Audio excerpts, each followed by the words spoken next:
25 juillet 2019, tribunal de commerce, Paris.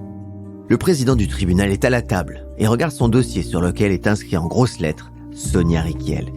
Il regarde aussi les autres membres du tribunal qui lui font un signe de tête. Puis, il se lève solennellement devant les représentants de l'entreprise et du personnel de Sonia Rykiel.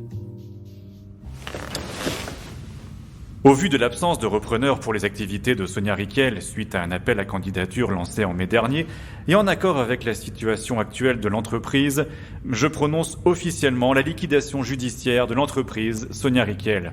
Avez-vous une dernière remarque à formuler ? Oui, Monsieur le Président.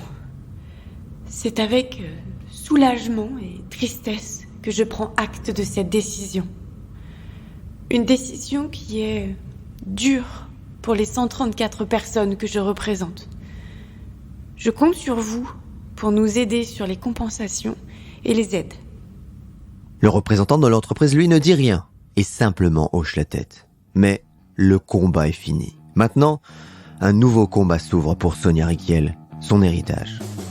Je vous raconte aujourd'hui l'histoire de Sonia Rykiel, l'histoire d'une entrepreneur et d'une femme libre qui va bouleverser la mode et lancer un mouvement. Dans ce deuxième épisode, Sonia Rykiel connaît des difficultés personnelles et professionnelles. Sa fille est là pour la seconder. Bienvenue sur Il était une fois l'entrepreneur, le podcast où je vous raconte les histoires des entrepreneurs. Car oui, entreprendre est toute une histoire. Je m'appelle Laurent Brouin et ce podcast est produit par Inspire Média. La maison Rykiel est un succès incroyable à la fin des années 70. Sa démode et son instinct de couturière parlent aux femmes modernes. Elle est en 1977 la première créatrice de mode à proposer des modèles pour le catalogue des Trois Suisses. Cette collection très féminine et fantaisiste fait décoller sa notoriété. Mais c'est l'arrivée de sa fille dans la maison qui permet à la marque d'étendre son horizon. Entre Nathalie Rykiel et Sonia Rykiel, c'est une relation fusionnelle où les deux femmes cohabitent gaiement. Sonia et sa fille ne se quittent plus depuis la mort de Sam Rykiel en 1975. En octobre 1975, Nathalie défile pour sa mère. Maintenant que son père est parti, elle a l'impression aussi de retrouver une forme de liberté.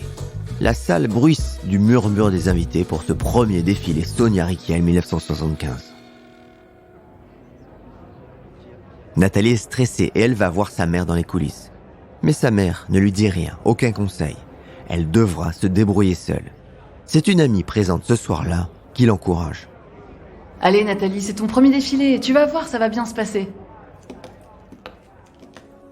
Puis, Nathalie organise des défilés en tant que directrice artistique avant de lancer avec sa mère une collection pour enfants, Sonia Rykiel Enfant. La marque s'internationalise aussi avec des boutiques à New York et Londres puis étend sa gamme. Parfums, une ligne de prêt-à-porter plus accessible, Sonia puise une collection homme en 1990, des chaussures et des accessoires et même une marque de lingerie en 2005. Sous la direction de Nathalie, devenue directrice générale de Sonia Rykiel, la maison fête ses 40 ans en 2008 avec l'ouverture de la plus grande boutique de la marque sur le boulevard Saint-Germain dans l'immeuble du siège Sonia Rykiel. La maison Rykiel est une enseigne florissante, un chiffre d'affaires de 90 millions d'euros. En 2012, 365 collaborateurs, 65 boutiques, 80 corners et une présence dans 1700 magasins dans plus de 30 pays. Sonia, elle, n'arrête jamais de créer et de dessiner. Elle écrit des romans, produit des pièces de théâtre, réalise des costumes pour des comédies musicales. Même si elle se sait malade et que l'entreprise connaît ses premiers problèmes.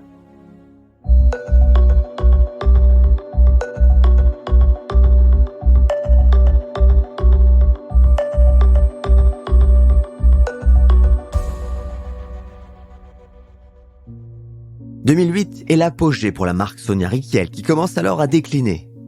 Comme sa créatrice. Sonia est atteinte de la maladie de Parkinson depuis la fin des années 90 et elle commence à perdre petit à petit ses forces. Pourtant, elle continue à travailler inlassablement aux côtés de sa fille, qui prend désormais aussi la lumière. Sonia ne peut bientôt plus dessiner sur ses carnets les silhouettes qu'elle a toujours dessinées. Nathalie ne la lâche pas et continue de l'inviter au défilé. La marque aussi est en difficulté. Malgré les idées innovantes et l'élargissement de la marque, Sonia Rykiel a raté la marche du e-commerce et surtout ne sait pas se renouveler avec une clientèle vieillissante et une moyenne d'âge de ses clients de 50 ans. Et surtout, Sonia Rykiel est une des dernières maisons indépendantes. La fast fashion, avec des collections qui changent du mois au mois, impose des changements violents au secteur. Le 26 janvier 2012, c'est avec un pincement au cœur que la mère et la fille acceptent de faire rentrer dans le capital une société d'investissement de Hong Kong, Fung Brands Limited, dirigée en France par l'ancien PDG de Celine, pour renforcer la marque à l'international. Et malgré tout, la chute ne s'arrête pas. Les chiffres du succès de 2012 sont désormais loin. La marque perd 30 millions d'euros pour 35 millions de chiffre d'affaires en 2018. De 400 salariés, Sonia Rykiel passe à 135 en 2019. Pour Nathalie, comme pour Sonia, c'est une situation dure à vivre. Mais Sonia, elle, ne comprend pas tout ce qui se passe. La maladie de Parkinson est en train d'emporter ses derniers souvenirs.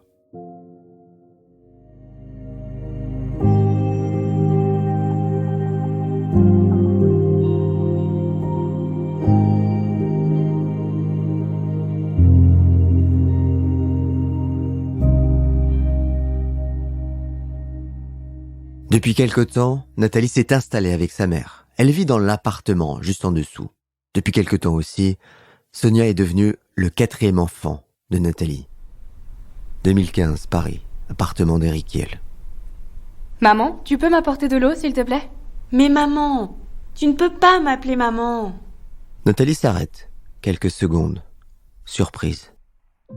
Mais elle finit par accepter cette inversion des rôles. Elle sait que Sonia n'en a plus pour très longtemps. La déchéance physique et mentale est dure à vivre pour Sonia qui, quand elle récupère de la lucidité, ne l'accepte pas. Elle veut sortir et redessiner. Elle raconte même son P2P, son putain de Parkinson, dans un livre sorti en 2012. Le 25 août 2016, après quasiment 10 ans de combat, la lionne Sonia Rykiel s'éteint. La femme libre s'en est allée, et avec elle, le groupe du même nom.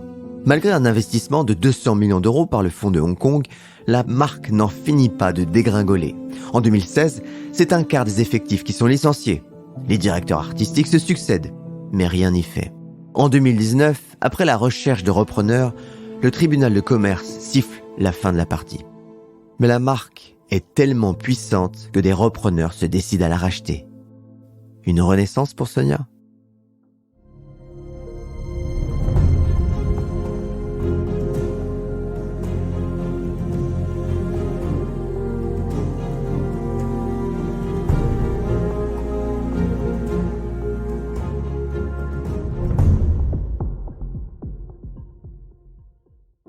Sonia Rykiel incarne 40 ans d'idées incroyablement modernes. Elle se pose en modèle de liberté comme elle le déclare dans ce documentaire. Mettre un vêtement à l'envers, c'est encore la liberté. La liberté du geste, la liberté aussi vraiment de tout ce qui était dicté, de tous les dictats, de tout ce qu'on avait dit. On devait jamais porter un vêtement à l'envers, c'était pas possible, ça n'existait pas. Au fond, pourquoi pas ? Mais son héritage ne va pas disparaître, il est encore vivant dans les 50 ans d'archives documentaires et vestimentaires, vivant dans les 400 titres de propriété intellectuelle, vivant dans les 3 contrats de licence. Et c'est ce qu'ont bien compris d'ailleurs les frères Dayan, les 2 cofondateurs de showrooms privés, qui reprennent en mai 2020, en plein Covid, les actifs de la marque. Eric et Michael veulent relancer la marque et la faire briller à nouveau. Et c'est sur le web que Sonia Rykiel se relance avec le lancement d'une nouvelle boutique en ligne en octobre 2020, puis son retour à la Fashion Week de Paris en mars 2021. Puis, finalement, après 18 mois de travail, il cède ses actifs au conglomérat américain G3I, déjà propriétaire des marques Calvin Klein et Karl Lagerfeld Paris. Leur objectif, redonner à Sonia Rykiel la puissance qu'elle avait et qu'elle porte toujours en elle. Une marque profondément féministe, symbole de la libération de la femme. Une marque qui a permis de redonner sa place au corps de la femme. Une marque portée par une femme qui s'est toujours battue pour sa liberté. Et ça, c'est une autre histoire.